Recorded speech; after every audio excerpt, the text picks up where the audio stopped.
Hello and welcome to day 40 of 73. And today I wanted to talk about assumption.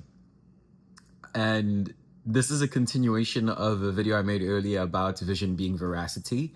So please stick with me. It might be a bit of a stretch, but I hope it does resonate when we get to the end. I remember when this whole project began, I had a basic understanding of how I would be seeing myself as time progressed. I did want to, at the very basic level, continue on with these videos and make sure that I'm showing up and showing whatever foibles or pitfalls or improvements that I make throughout the time. But I also simultaneously was being very mindful of how I'm filling my time outside of me posting these 5-minute shorts, whether it be what kind of material I'm consuming, how I am spending my time, how I'm sharing this newfound energy and improvement with the people around me, or how am I approaching certain interactions.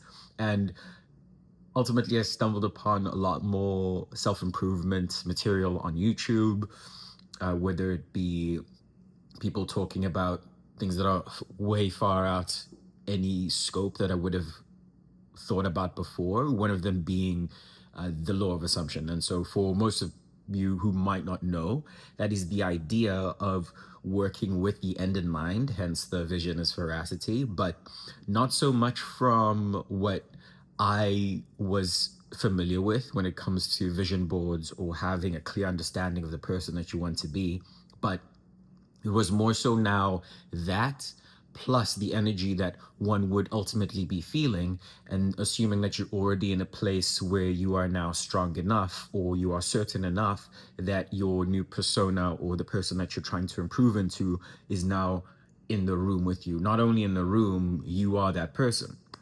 Sounds crazy, I understand, because it's counterintuitive, because everything that we've been led to believe up until this point has been otherwise. But then I started actually forcing it, whether it was me, let's use my example with my wife, who's always asking me to be filled with more whimsy when it comes to dealing with my son in moments of conflict. Being able to step into a place where I'm going full 180 against something that I'm inherently feeling seems so weird and unnatural at the time. But then when it comes to the results being brought forth, it now validates what action that I took to be able to get there. And so me assuming that I'm bigger than the situation, or that I have the capacity and the wherewithal to come through with a greater energy, not only gives me a result much greater than I had expected, but now it almost dares me to do more, if that makes sense. I'm now much lighter in my interactions and being able to understand that if it's that easy momentarily to be able to pick and to be able to see myself as a better version of myself, then what have I been doing? What is essentially stopping me? And that's helped me a lot in my journey as well, when it comes to any moments or thoughts or inklings that might seem as though they're a bit too much.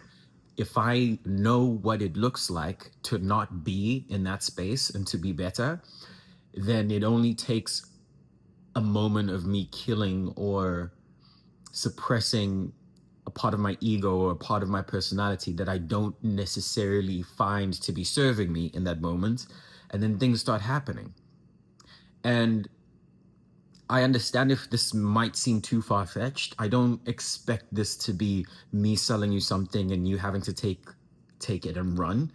And also, it does take a while to manifest in certain examples. I only gave a very short one because it was front of mind, but I hope you can even tell, even in my energy, even in the way that I am able to speak, that this isn't me trying to, I don't know, cajole or BS you. It's me feeling something that I'm struggling to find words to describe in the short amount of time that I do have. So assume you're there, and hopefully it's something that can be able to work out for you too, because I'm feeling empowered and we'll keep it going.